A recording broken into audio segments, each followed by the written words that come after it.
Greetings from Tokyo, my dear friends. This is Daisuke, and I very much hope that this video finds you well and in very good spirits wherever you are in the world. And today, if you don't mind, I would very much like to continue on with our journey, our discussions, our discoveries, and our explorations with respect to the recent releases made by the Criterion Collection during this year of 2023. And that brings us to a set which we have already begun discussing, you and I, my dear friends, a re-release made by the Criterion Collection on the occasion of this year, this time employing the 4K UHD format and also rely upon what is purported to be new 4K digital restorations. And I'm speaking of this set. The set is given the comprehensive spine number of 587, and it is right here, which is blue, white, red, 3 colors by Krzysztof Kieślowski. And so today I'd like to focus on one film that is included in this set. And this film is assigned a spine number by Criterion individually at spine number 590. And this is a work which is described as being from the year 1994. It is from the filmmaker Krzysztof Kieślowski. And the name of this work is 3 colors red.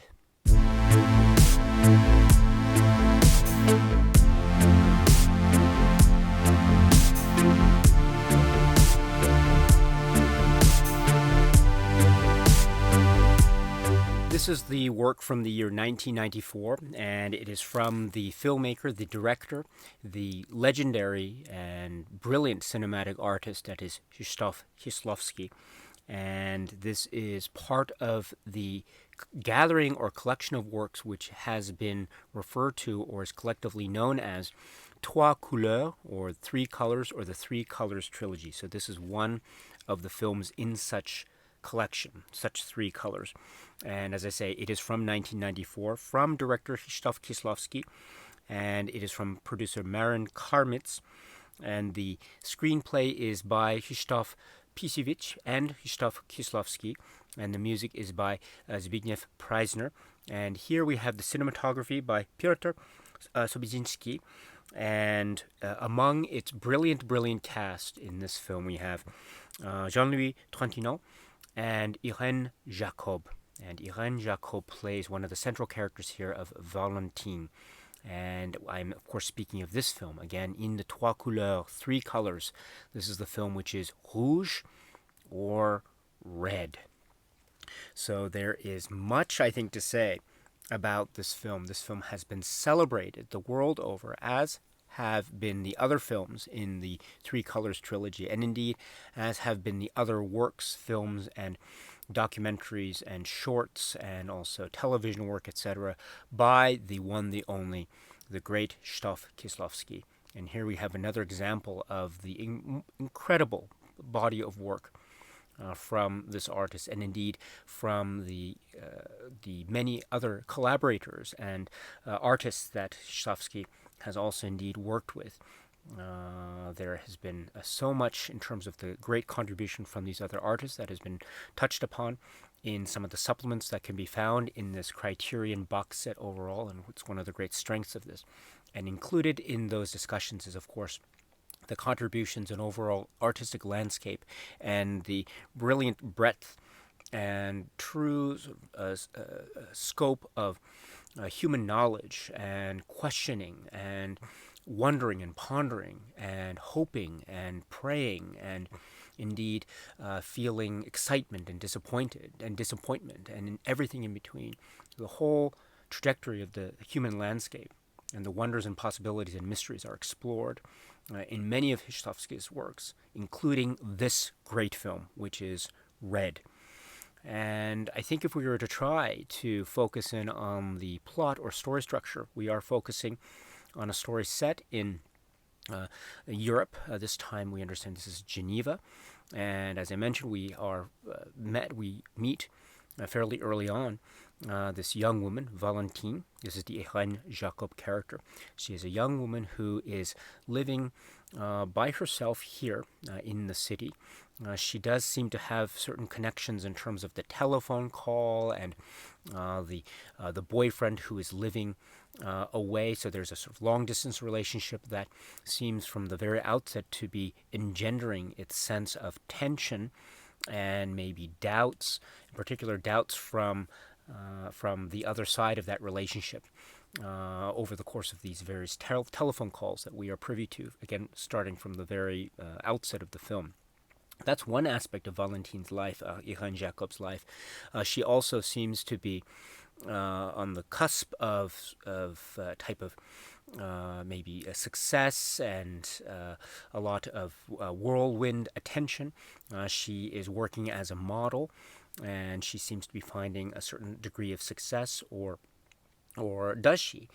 Because one of the things that we can begin to wonder about and begin to interpret or possibly interpret is the sense in which Valentine is or is not achieving some kind of emotional fulfillment in her life while seemingly enjoying many aspects of a high degree of success and a high degree of a type of, say, enjoyment or fulfillment, whether it's short-term or long-term. Again, that's part of, I think, the great trajectory of the discussion and the examination that Kieślowski and Pisevich and others here are laying bare for us as viewers to examine and experience and indeed become engaged with in this really thought-provoking and engrossing and quite beautiful way. So this is one aspect of Red that is very powerful. However, this is far from being the only aspect, because we also have the idea of chance, we have the idea of accidents, and we have the idea of possibilities of lives or choices that lead to certain trajectories of our own lives, and perhaps those trajectories lead to very dour and very dark and quite regretful places indeed. And this leads to the really profoundly moving aspect of the film involving the relationship with Valentine and the judge. And this is the Jean-Louis Trintignant character. Their happenstance meeting, or is it happenstance, or is it chance? That's one of the great questions of this film, Red.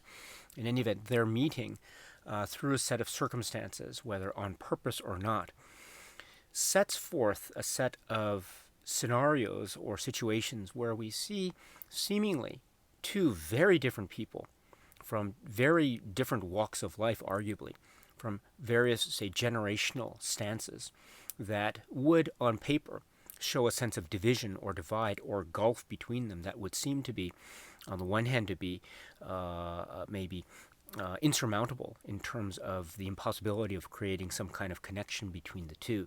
But therein lies one of the great magic spells of this film, Red, because over the course of its running time, we begin to understand that through the set of circumstances that bring these two characters together, and their scenes together involving discussions about life, discussions about living in today's society.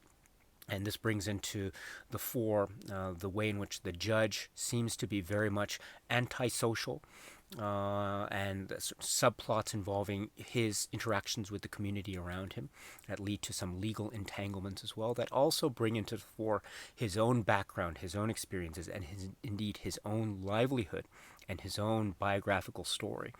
And that too intertwines with Valentine's own biographical story, and the generational gulf that seems to exist between them also is suggestive of the possibility of some kind of metaphysical underpinning, something that is maybe transcending the seemingly mundane and the seemingly ordinary of the lives and livelihoods of these characters that we meet, because we also see intertwined, parallel, or perhaps even alternatively laced throughout this film, other characters that seem to be part of the same space of Valentine and the judge, but also just off, just missing each other. They don't quite know each other, but maybe in this wonderfully Kieślowski way, we have what appears to be past and present fused in single moments in time, parallel stories that seem to be echoing each other, maybe on the off chance of the judge's own life,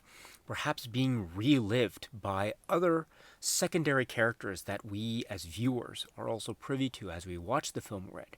We begin to wonder and experience and maybe interpret and intuit the possibility that what we are seeing unfold before our very eyes, at least from one vantage point of Red, or one vantage point of an interpretation of Red, could be indeed the fusion of many different possibilities, chance, encounter, choice, certain choices that lead either to Avenue A or Avenue B or something beyond the two. And we can make only one choice in our life because once we make choices, they stick and they lead down certain corridors that are, again, once you go down a certain path, you cannot turn back. And so what does this mean for the choices that the judge, the older man, now in a sort of twilight of his lifetime, what does this mean in terms of how he looks back on his life?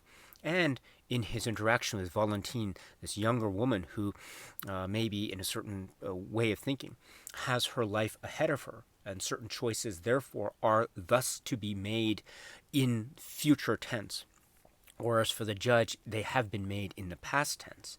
What does that mean in terms of the choices that she is beginning to understand that she must confront and choose at some point in terms of, say, relationships that she may want to stay with or may want to break up, certain choices about her profession, certain choices about the way she seems to want to engage with the outside world and how that informs who she believes that she is. And along the way, where do we see where we see other aspects of the life outside of, say, the dynamic between the judge and Valentine, whether those stories that we are privy to beyond this relationship that we are engaged with throughout the course of Red, whether these other subsets, these other sub-characters, these subplots that we see, whether these could be their own subplots, maybe they are coincidences, or maybe they are indeed some kind of echo as to the possibility, maybe lives are being relived, but now this time the possibility for new choices, the possibility for new relationships is beginning to make themselves known. And so what this, I think, is bringing to the fore is this idea of connection, and the idea of connection in a modern-day European society, and this connection that seems to bridge the gulf between emotionally fractured human beings, between and among people who might otherwise be isolated from each other, and between and among people who might be separated by years and generations, might be separated by a sense of identity or identity crisis or identity crises, might be separated by a sense of betrayal or loss, might be separated by a sense of the inability to emotionally connect, whether that inability to emotionally connect may be purposely applied or may just be a natural inclination of just people not being able to get along. Whatever the case may be, these are all human elements. These are all aspects of human existence. These are all aspects of not just our current state, but also our state of wondering and pondering and thinking about what is there beyond us.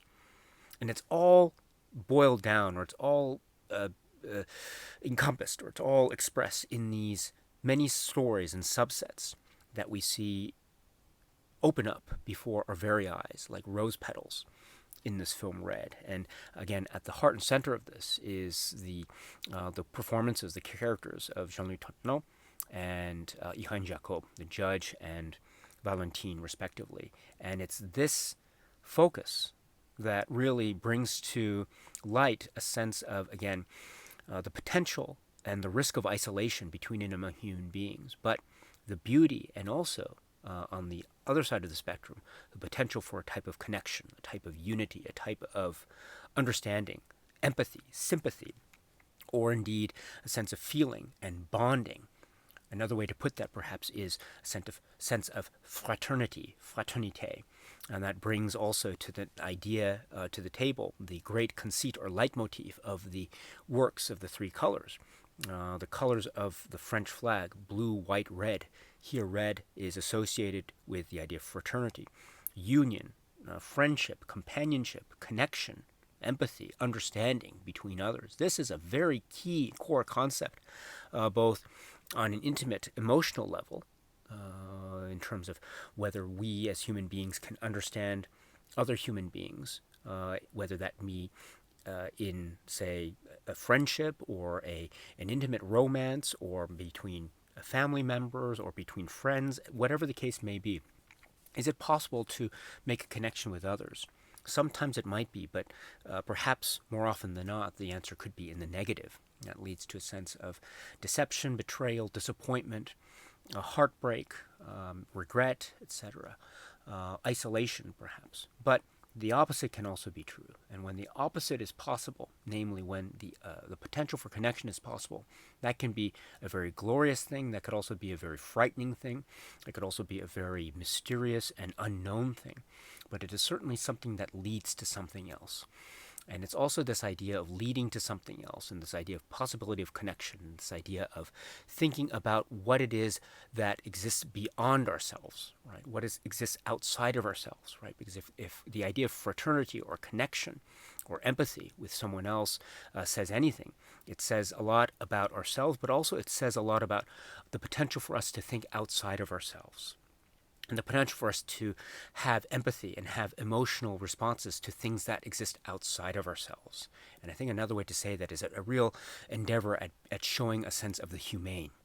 Fraternity, therefore, equals a sense of the humane, I think, in the context of Kieślowski and Pisiewicz's concept of the story read. And I think in those emotional and intimate terms, this film works its magic quite wonderfully. And when you take a step back and maybe look at it in a broad or a broadly, say, social political context, again, we are reminded about how this is a modern day European setting, again, Geneva. And we understand that there is, Geneva might be said to be situated in a very sort of multicultural essence, especially in the context of Europe and the European Union, especially maybe during the Cold War and then after the Cold War, indeed. So there is that type of lingering diplomatic and social-political context that I think is definitely there. But I think when we're taking a step back and when we think about the other concepts that have been engaged with in the other films, Blue and White, we understand that there is this notion of unity and dissolution, this idea of isolation and isolation, but overcoming isolation for the sake of a sense of unification. And this becomes very potent when one is reminded of the fact that these films are coming in the early 1990s, very soon after the fall of the Berlin Wall, very soon after the disintegration of the Soviet bloc. And Europe is affected both in terms of a micro level, in terms of a macro level. And this is definitely lingering in the air. So the idea in this new space, in this new socio-political space, of the possibility of connection. So on a broad, I think, social-political context, I think this film has a sense of working its cinematic magic, and also suggestive of something that is perhaps wondrous, but also something that might be leading to something that is mysterious and unknown. And whenever you have something that's mysterious and unknown, that also has the potential for being very dangerous as well. What dangers potentially lie ahead? Again, who knows? Who knows? But we are also, again, drawn to the emotional stakes, the real humane and a real sense of trying to understand the other. And I think that is one of the key masterstrokes of the painting of the relationship, the deep-rooted and quite tender relationship between these two main characters that we meet, the Jean-Louis Trintignant and Irene Jacob characters, respectively. And it's, again, this potential for connection, or the recognition of lack of connection, and whether that recognition of lack of connection is an understanding of the frailties that we as human beings engage with when we purposely make choices that really affect our lives in the long run quite potentially negatively, or is it the understanding that maybe we can overcome some kind of, say, feeling of regret or grief or a sense of maybe hubris or pride. We can overcome these and try to make choices that in the end ultimately could lead to something longer lasting and something with a deeper connection. This is, I think, one of the great mysteries that is examined in this film, Red. And I want to go back to this idea of when the human connections here, or the potential of human connections, is being explored and examined here in Red in the context of Valentine's stories, for example. I think one of the great links to Kieślowski's, say, cinematic philosophy is the way in which this is enabling her to think outside of herself, possibly outside of herself. The other characters, too, how they are enabled to think possibly outside of themselves. And that idea of thinking outside of oneself, I think, is such a key Kieślowski concept, because what that is linked to is the idea of the possibility of something beyond ourselves, or pondering about the possibility of something beyond ourselves, whether that's spiritual, whether that transcends a sense of, or that's a type of question about the universe, our place in the universe. After all, the universe is from a certain concept, a conceptual perception. The universe is something that is, quote unquote, outside of ourselves. Certain choices that we make, is this something akin to fate? Is this something akin to a type of drawn out life plan, or is indeed our fate, or the choices that we make, are these things that are really truly in our hands, or is there something of a plan, or if there's some kind of parallel universe or alternate realities or alternate lives that is indeed possible or present, or indeed very much a part of the everyday discussion in terms of a metaphysical possibility, a cinematic metaphysics, right? Or is it truly random? Is it truly happenstance? Is it truly luck, chance? And if that's the case, is there meaning in the universe, or is it truly something that is bereft of meaning? But at the end of the day, does it matter or not? If after all we are, or at least in the context of, say, stories like Valentine, and perhaps even echoing other characters that we have met in the Three Colors trilogy, in White and Blue, for example, maybe at the end of the day, if the characters that we meet are, at least potentially so anyway, able to think outside of themselves and reach some kind of emotional conclusion that is potentially long-lasting, then at the end of the day, does it matter whether the universe is with or without meaning? Perhaps the meaning lies elsewhere. Perhaps the meaning lies somewhere deep within. And if that is a possibility when one watches this film, or is one of the many possibilities when one watches this film, or indeed any other film by Kieślowski, then that is truly, I think, a cinematic miracle of the highest order. And that type of road to engagement with a film like Red is one of the great jewels. It's one of the great reasons why I personally have always been fascinated by this film. I've been so attached to this film, and I've been struck by its mysteries and its questions that always linger. It asks questions, but it never provides concrete answers, which is one of the great strengths of the film.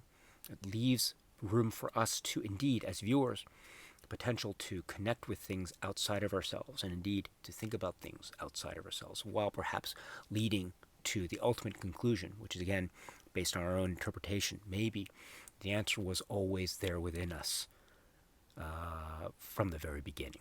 And so if that's the type of, I think, roadmap or landscape that is presented here by Piziewicz and Kieślowski and others with this film Red, I think all the time one is in for a truly magical and breathtaking and wondrous and ethereal and mysterious and quite haunting film experience indeed. So this is the film Red in a nutshell, I suppose.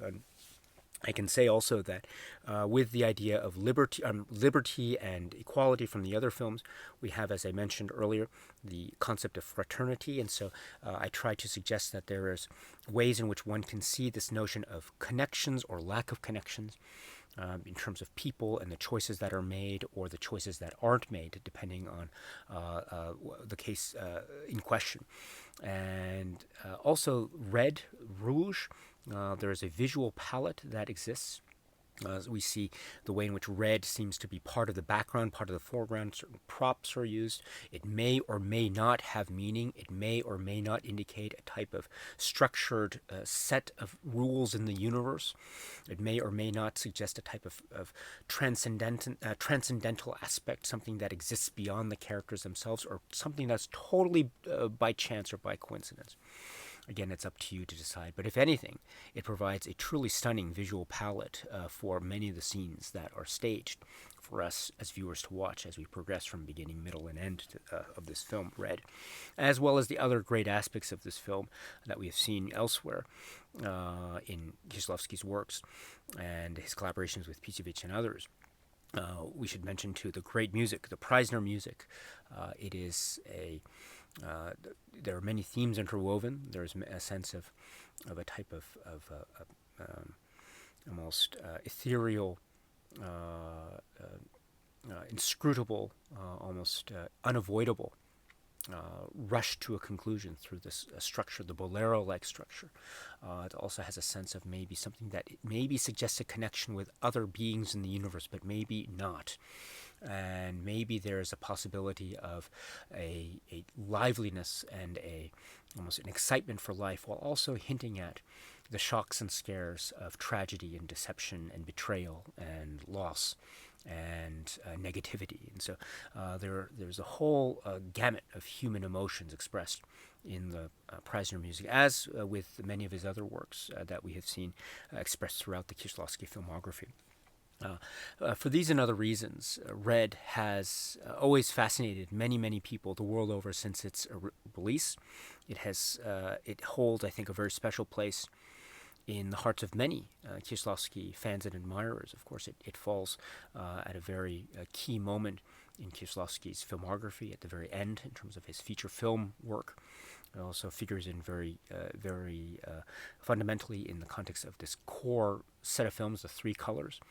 And also it echoes and reminds and also examines and re-examines many of the themes and core structures that we have seen interwoven throughout the entire filmography body of Kieślowski and others. Chance, fate, persistence, the humane sense, the sense of choice, and the sense of things existing beyond ourselves or not, and how much control we really have over our fates, or whether it is something that is predestined, or how much do we know of the connections that we have with other people around us in the universe, or are those connections ethereal and perhaps bereft of meaning, or is there a certain meaning that we are not even privy to, but once we live out our lives, we understand that maybe there is something indeed existing beyond ourselves, or not, and even not.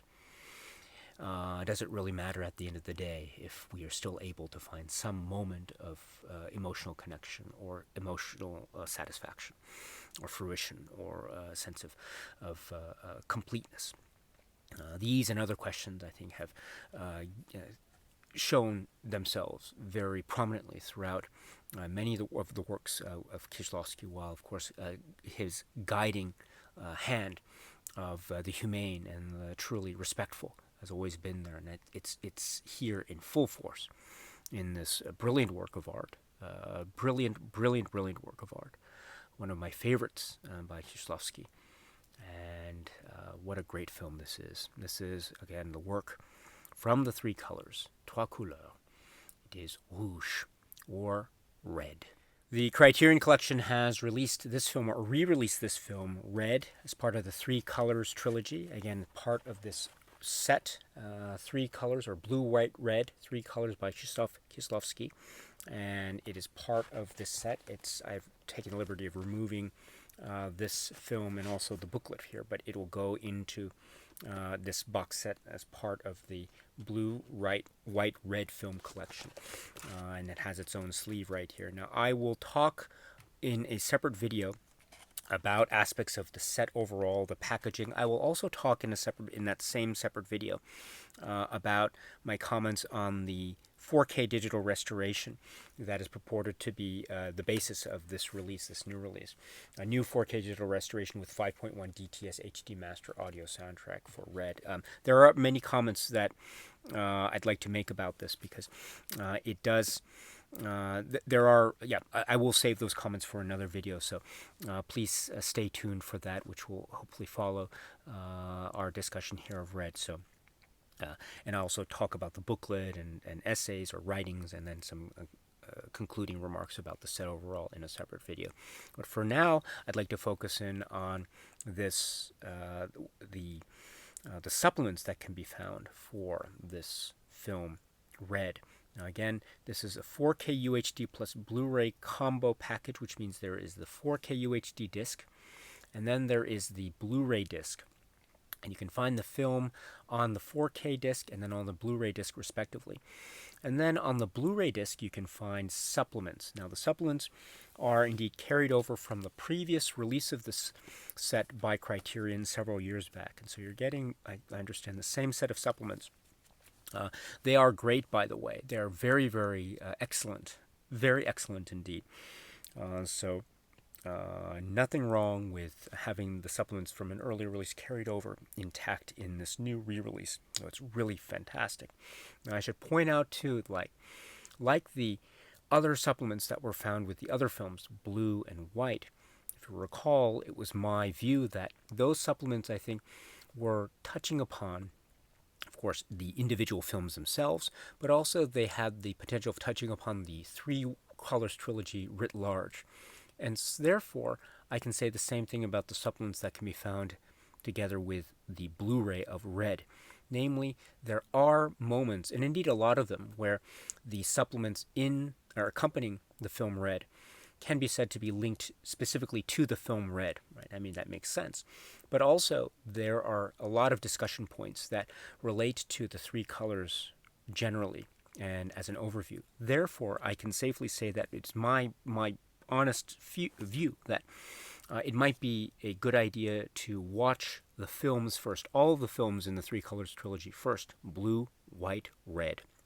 And then after you've seen all the films, you can go back and revisit the discs and watch the supplements, including the supplements for Red. So that's my general suggestion, is to watch all the films first, and then you can visit the supplements, including the supplements, the great supplements, that can be found accompanying the Blu-ray disc of Red. So with those comments out of the way, now let's go to the specific aspects of the supplements found with such disc of Red.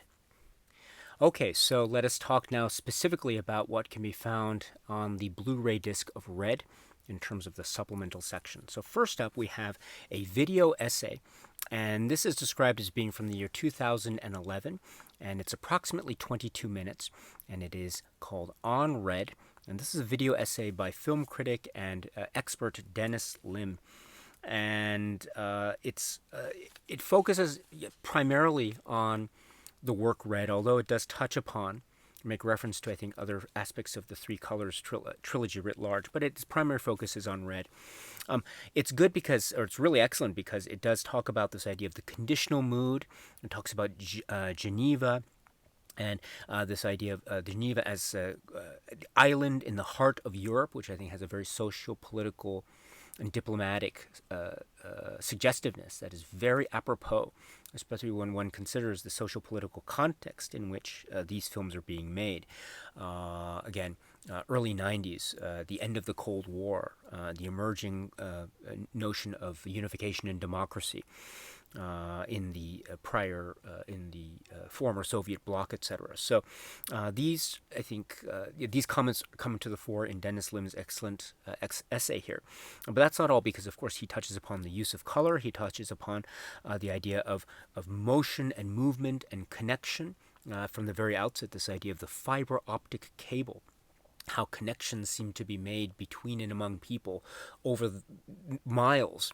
And this is done through the telephone, or this is done through signals that are sent via fiber optic cable, etc. We get an actual visual representation of this at the very start of the film.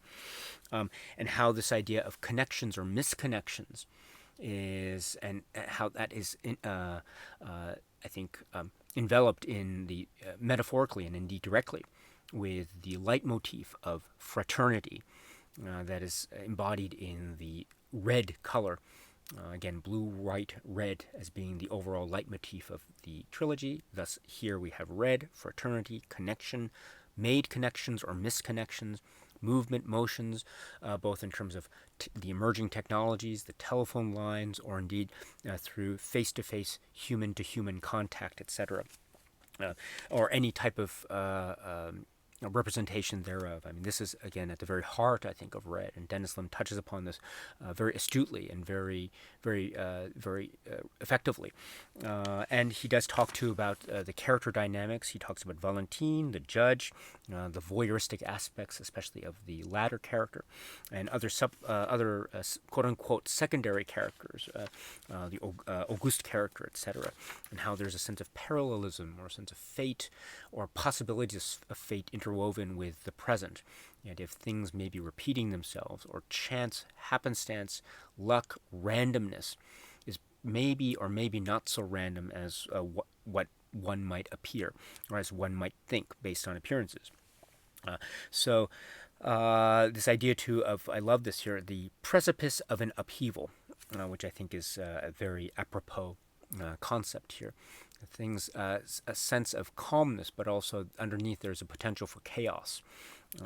And what a very important concept. He also, Dennis Lim touches upon the great work here, the key work by the cinematographer Sopoczynski, and the notion of certain camera movements and motions that are actually quite radical and quite stunning and provocative. They seem to be almost the way in which the camera moves with a certain sense of urgency and suddenness in some scenes is very remarkable, and it's also a great counterpoint to the other moments where the camera is doing things that are almost imperceptibly, quite technically advanced in terms of the technical challenges that are being presented with the operating of the camera, etc. So really quite brilliant indeed in a lot of technical aspects. And this idea too of rhyming, this idea of déjà vu, this idea of the impermanence of things, and also the unavoidability of things, and also touching upon the music, the bolero structure or format that Preisner relied upon, but how this also has a sense of fate or moving towards a conclusion that is inexorable or something, as well as romantic. The inexorable and the romantic intertwined into one unique, individualized whole. And other points. So this is a really, I think, effective and a very informative essay by Dennis Lim. So this is the first of the supplements. This is the video essay on Red, approximately 22 minutes. And that's not all, because the supplements continue with another great Kieślowski cinema lesson, and this is from 1994. It's approximately 8 minutes.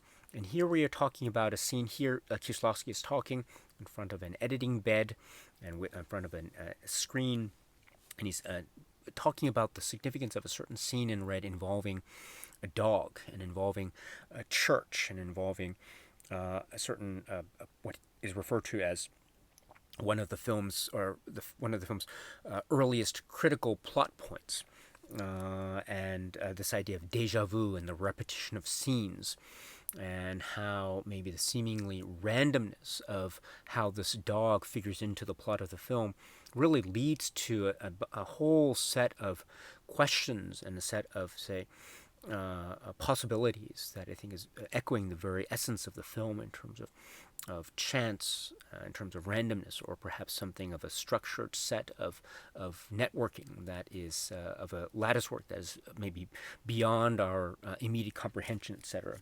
Because this leads to meetings and connections, and the beginning of connections between very, very key characters of the film. So we have another great almost analysis and breakdown, we have a great analysis and breakdown from Kieślowski himself about this key moment, or these key moments in the film. They happen early on in the film, and they really, I think, show just the amount of detail and strength of thought that is going into seemingly mundane daily actions or daily events that are unfolding before our very eyes. In fact, things that seem mundane or ordinary have the potential for having so much meaning and significance indeed. Again, as outlined by how Kieślowski mentions so many aspects in this great discussion, cinema lesson from Kieślowski. It's wonderful. Again, this is 8 minutes from 1994.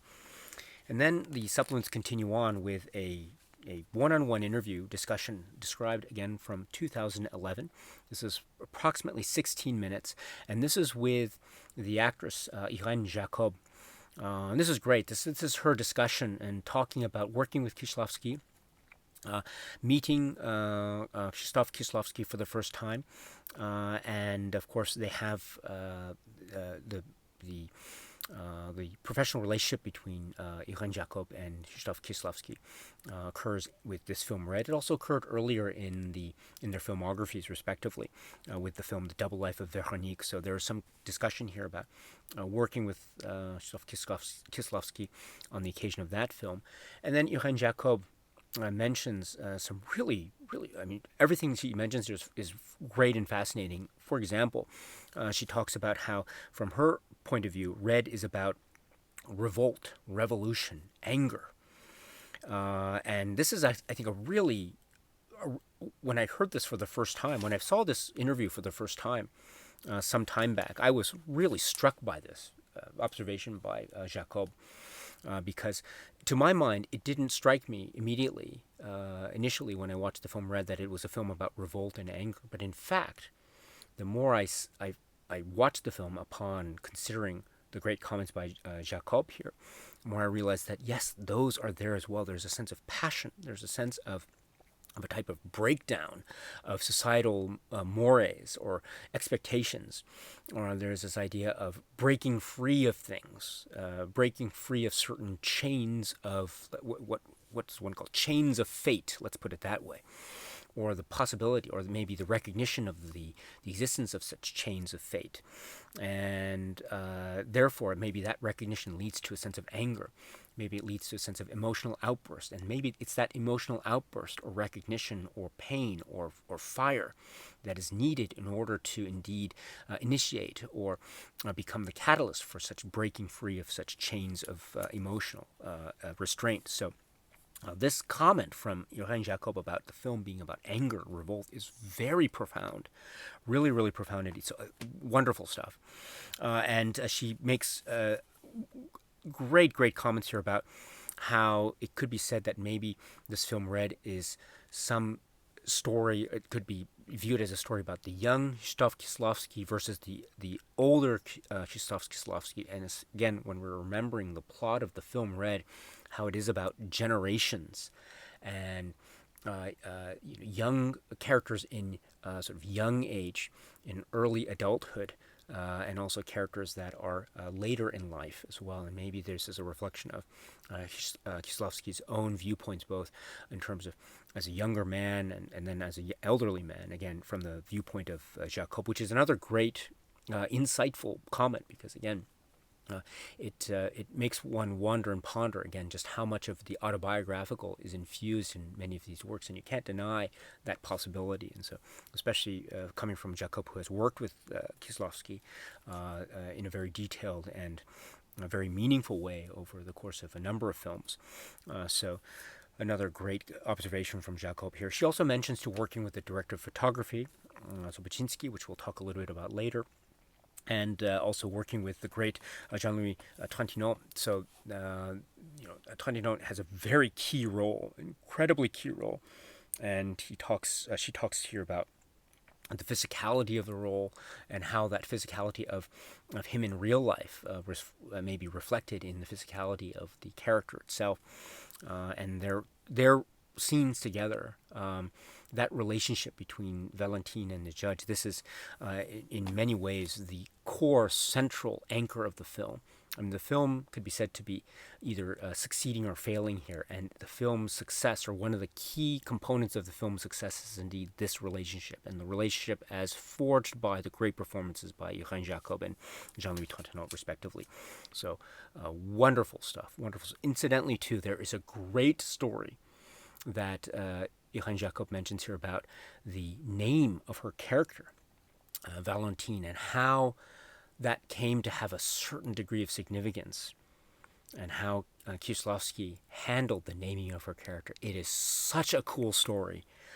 So for that, and I don't want to spoil it, so you have to watch this great discussion with Irene Jacob to find out what it is specifically I'm referring to. So please, that's my way of, again, suggesting to you, if you have not seen this great interview already with Irene Jacob, to please watch it. It's fantastic, absolutely fantastic. It's from 2011, approximately 16 minutes. It is great. And the great supplements just keep on coming, do they not? Because the next supplement is, this is a discussion, a one-on-one discussion with Marin Karmitz, who is the producer of this film, and he's the producer of the films in the three colors. This is described as being approximately 10 minutes. And this is really great because this is a discussion here. It's also described, I think, from the year 2001.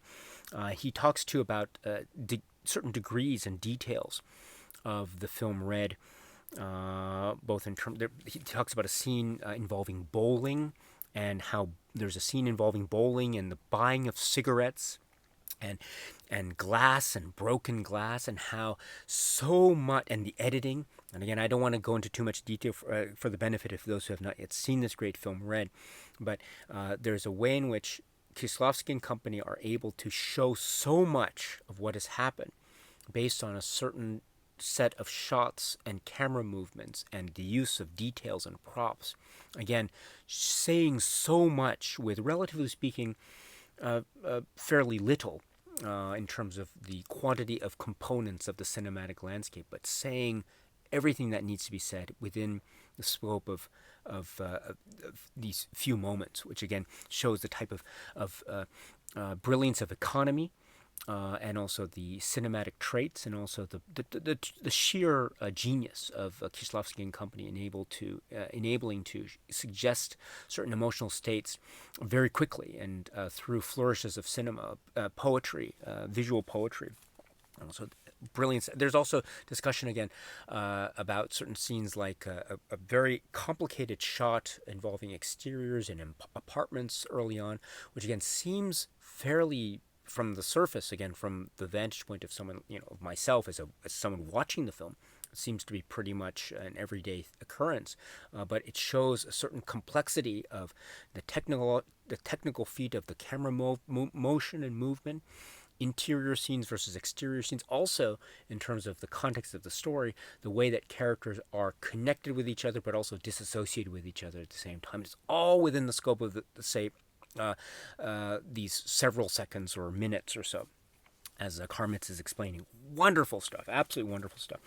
And then the producer here also talks about the critical success of this film, and indeed the other films of the Three Colors trilogy, and also the success, Cannes Film Festival. Also, the story behind how this film was able to receive a really wonderful degree of attention at the Academy Awards that year, and the story behind how that was possible, because actually there were certain details that probably might have otherwise prevented this film having a certain showing at that year's Academy Awards. But Karmitz explains the reasons why that wasn't the case. He explains the reason why ultimately Red was able to get the attention that it did indeed get when it came time to the Academy Awards that year. So that and other stories emerge in this great interview with the producer, Karmitz. So please check it out if you can. It's, again, really wonderful and really insightful.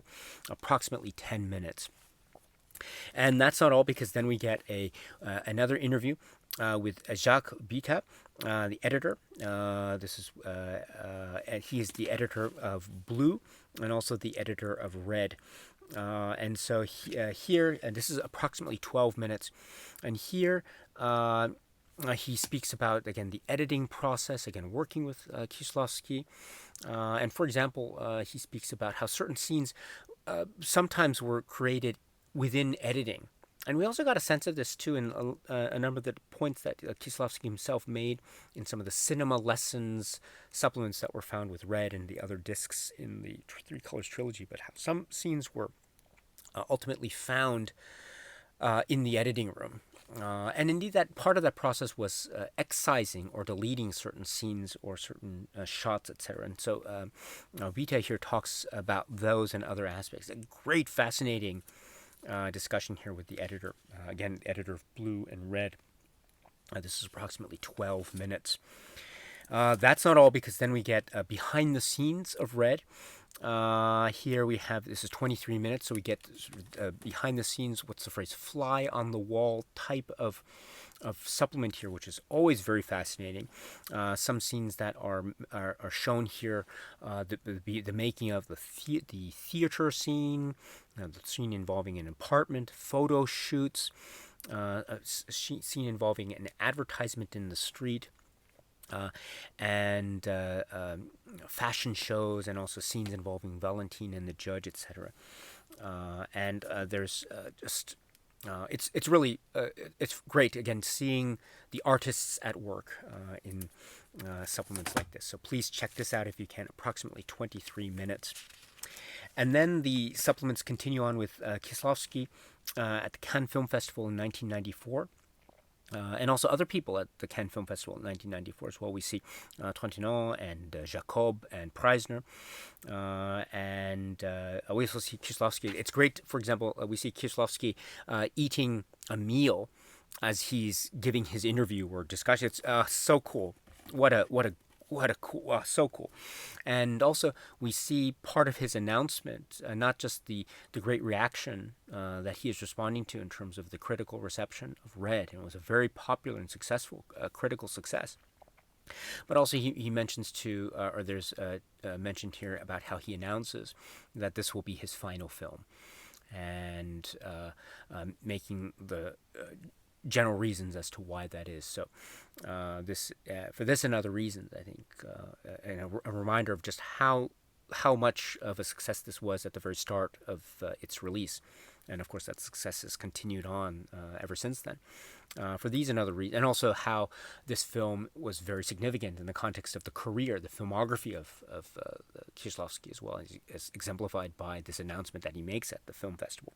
For these and other reasons, this is another great supplement you got to check out. So Kieślowski at the Cannes Film Festival 1994.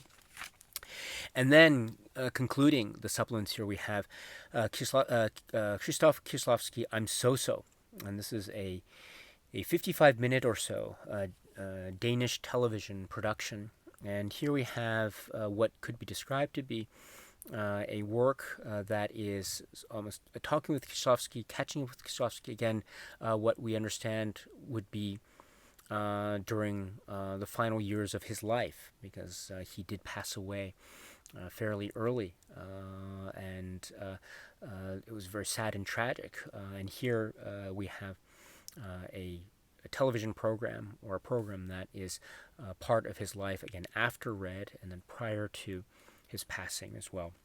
55 minutes. It's so great. Again, one of the things that's so fascinating about Kieślowski is Kieślowski himself, the man himself, and we see him here being very precise in terms of questioning and probing and making certain points about the art and the craft, and also in the way that he's like a mentor and a teacher, as well as continually striving for something, asking questions, and just also seeing too the way in which he really poured his heart and soul in his works, and just in terms of the pursuit of the betterment of the craft of the art, which is cinema, and the idea of human expression, this humane viewpoint of philosophy that he seems to be espousing throughout his entire career, including Red and beyond. So this is a very very moving portrait of the artist Kieślowski. I'm So-So. This is again from 1995, approximately 55 minutes. And that, I think, rounds out the supplements that can be found together with this release of the film Red. So we're getting the supplements that we had seen before in previous releases of this set. But that's not a bad thing. That is a great thing, because, as I said with my discussion of Blue and White, what we got before is great, and if what we get before, which was great, is what we get now, what we're getting now is great. So this is your chance, my dear friends, to check out these supplements if you haven't already. Again, my strong suggestion is watch all the films, blue, white, and red first, and then you can watch these supplements. Again, they touch upon the films directly, and also they touch upon the three colors, and also they touch upon the life and times and career of Kieślowski, spanning his entire life. And so you're getting a lot. You're getting a lot. Truly, truly a magnificent set of supplements indeed. And so with that, my friends, let us end that conversation, this conversation about red right now, and I will talk in one more video about my comments about the 4K digital restorations that form the basis of this and the other films releases for this 2023 release from Criterion, and also some aspects about the packaging and the cover art, etc., and then some closing remarks. So I'll save those comments for one more video on the Three Colors trilogy release from Criterion. So won't you join me for one more video, my dear friends? I hope to see you at the next one. But until then, my dear friends, please continue to be happy and healthy and well, and please, yes, oh please, please, continue to watch a lot of great, great, great movies, including the works of Kieślowski, including this film, Red. So until the next video, my dear friends, stay strong, stay safe, and cheers.